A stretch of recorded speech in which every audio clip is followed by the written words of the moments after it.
মূল্যবান জিনিস হচ্ছে মা। আর মায়ের মতন এমন মূল্যবান জিনিস আর কিছুই নেই। ছোট থেকে মা লালন পালন করে বড় করে তোলে। যেদিন মা বৃদ্ধ হয়ে যায় সেই মাকে আমরা এক পাশে, ঘরের এক পাশে রাখি, তাকে ভালো করে দুটো খেতে দেই না। ভাই, সেই মাকে যদি আমরা ভালো করে খেতে না দেই, সে মা যেদিন চলে যাবে সেদিনও তোমাদের জন্য মঙ্গল কামনা করে দেব ভগবানের কাছে, ভগবান আমার সন্তানকে মঙ্গল রেখো।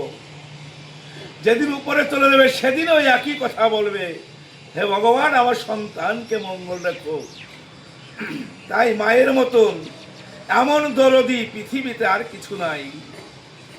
আপনি পরের কথায় শুনে মাকে দুঃখ দেবেন না, কষ্ট দেবেন না। বইয়ের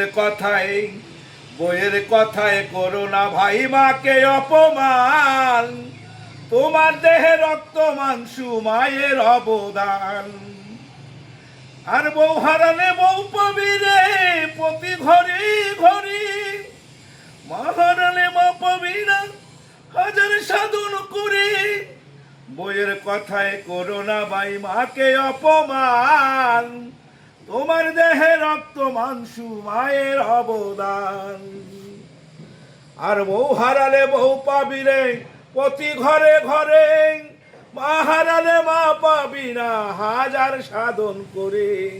বইয়ের কথায় করো না ভাই মাকে অপমান, তোমার দেহে রক্ত মাংসু মায়ের অবদান।